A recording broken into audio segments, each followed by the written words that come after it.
boy didn't cry when the slap landed. That was the first thing that stunned everyone watching. His head jerked to the side, dust lifting from his cheek, but he didn't shed a tear. He just stood there, small, trembling, covered in grime, staring up at the furious man who towered over him. It was only when the father raised his hand again, this time shaking with rage, that the boy's bottom lip quivered. And that was the moment a deep, rumbling voice cut through the tense silence like a blade.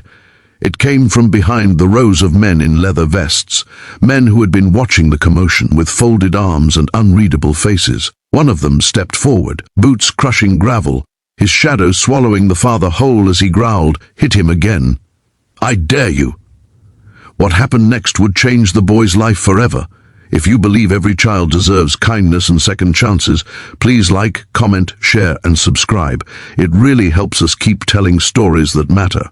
The sun was dipping behind the deserted lot when the chaos began. 10-year-old Liam had wandered too far from the broken trailer he called home, chasing after an old flattened football that had rolled into the open yard of the Iron Wolves motorcycle crew.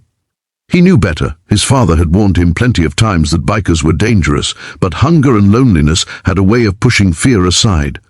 Liam's mother had died years ago, and ever since, his father had grown darker, angrier, burying himself in bottles until the world blurred. Liam had learned to live quietly, to make himself invisible, to avoid waking whatever storm was swirling inside the man who was supposed to protect him. But that evening, when the football bounced near a row of bikes, Liam jogged after it. The men standing around had turned their heads, their grizzled beards and cold expressions intimidating enough to make his heart stumble. He reached for the ball cautiously, only to trip over a rock and crash against a bike's chrome. Exhaust pipe. The clattering sound echoed like gunfire. Every biker snapped to attention. Liam froze, heart pounding, knowing he had just made the worst mistake of his life. His father stormed into the scene moments later, dragged by the commotion. Instead of checking if Liam was injured, the man grabbed him by the collar and unleashed a fury that had clearly been building for years. The slap was loud enough to silence the bikers. Dust lifted from Liam's shirt as he staggered.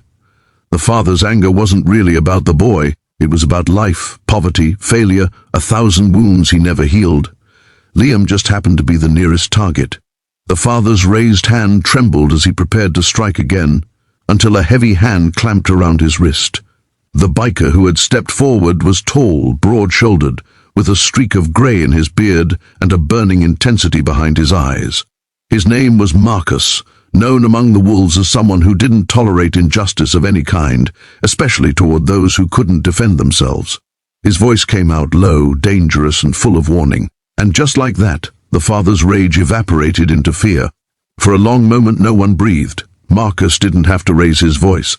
The threat in his tone was enough to freeze every muscle in the father's body. The man yanked his hand away and stumbled back, suddenly aware of the dozen eyes burning holes through him. The other bikers stepped forward slightly, not aggressively but firmly, sending a message that the boy wasn't alone anymore. Liam had never been defended before, never been shielded from the storms he lived with daily. His small chest rose and fell rapidly as he stared at Marcus, unsure whether to be scared or grateful. His father muttered curses under his breath, but none of them carried the same power as his earlier rage. Marcus didn't say anything else. He didn't have to.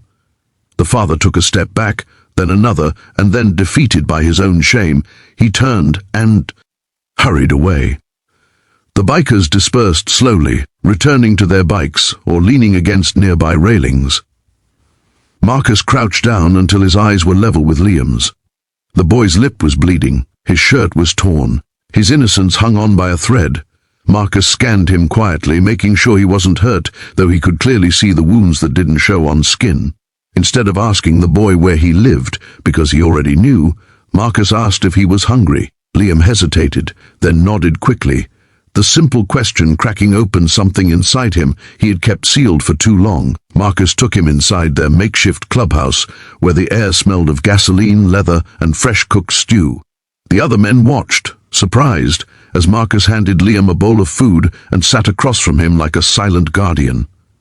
The boy ate quietly at first, then desperately, as if he feared the bowl might disappear.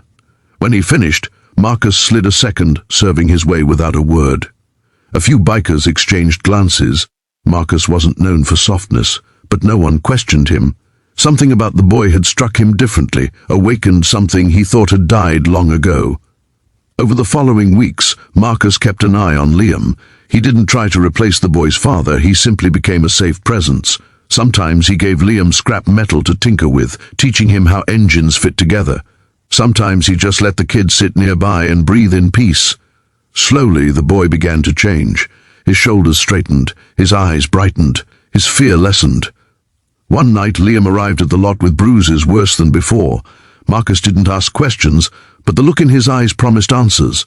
It wasn't anger. Marcus wasn't an impulsive man, but there was a depth of purpose, a vow forming inside him. He drove to the trailer quietly, alone, and had a conversation with Liam's father that nobody else heard. Whatever he said, whatever truth he delivered, it shook the man deeply. When Marcus returned, his jaw was tight but his eyes were calm, and Liam never showed up bruised again. Months passed, and the boy became a part of the Iron Wolves, not as a member, but as family. The bikers taught him respect, discipline, loyalty, and kindness.